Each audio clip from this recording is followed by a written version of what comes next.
আরজেসিতে automated আপনি application করতে পারবেন। হ্যাঁ, ওখানে তোমার একটা কিউআর কোড দিয়ে একটা পেপার ইয়ে করা হয়। আপনি কিউআর কোডটা স্ক্যান করেন, দেখেন ইনফরমেশনগুলো পান নাকি আপনি। যেটা থাকার কথা ওখানে, ওটা কিন্তু মানে আমি একবার ট্রাই করেছিলাম, দেখলাম যে ওখানে কিছু আসছে না, 1 নম্বর। 2 নম্বর হলো গত বছর এই যখন ট্যাক্স ইয়ার ক্লোজ হলো, তখন একটা ইমেল করে যে মানে আপনার এই প্রতিষ্ঠান আপনার নামে নিবন্ধিত, আপনি এটার ট্যাক্স রিটার্নটা দেন। সঠিক প্যাড আর সঠিক তথ্য দিয়ে এসব সামলে নিব এক হয়ে। Monalisa sanitary napkin.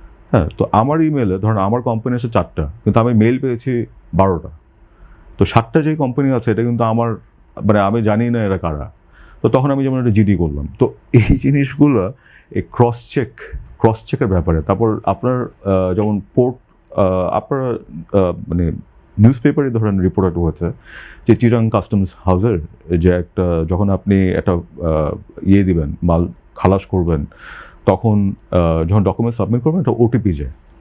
একটা ওটিপি যায়, ওটিপি যখন আপনি দিবেন তখন ওই কাজটা কমপ্লিট হয়। তো এরকম অন্য একটা ভিন্ন কোম্পানির নামে আরেকটা কোম্পানি মাল খালাস করে নিয়ে চলে গেছে, হ্যাঁ, ওটিপি জালিয়াতি করে। তো ওটা কিন্তু অটোমেটেড একটা প্রসেসের মধ্যেই কিন্তু ছিল, কিন্তু তারপরে কিন্তু জালিয়াতি হয়েছে। হ্যাঁ, পরবর্তীতে এর পদক্ষেপ কি নেওয়া হয়েছে?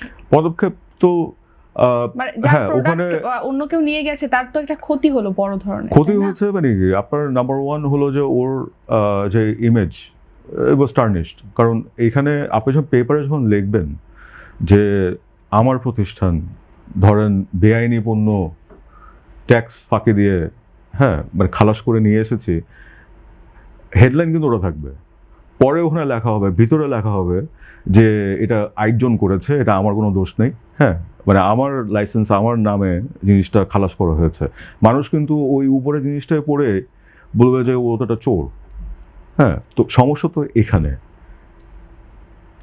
সবাই তো আর মানে খুঁটিয়ে দেখবে না আসলে কি হয়েছে, আসলে ইয়ে হবে নাকি, তখন একটা ডাউট চলে আসবে আপনার মাইন্ডে যে আচ্ছা উনি করতেও পারে এরকম। তারপর যখন ব্যাংকে যাব, ব্যাংকের কর্মকর্তা বলবে যে এই কোম্পানির পুরো 2 নম্বর একটা কোম্পানি, একে কেন আমি সহায়তা করবো, এখানে লোন দেবো, তখন ওই নিউজগুলো কিন্তু এখানে আসবে। তারপরে এখানে মানে জার্নালিজমেরও তো অনেকগুলো ডিফারেন্ট টাইপ আছে।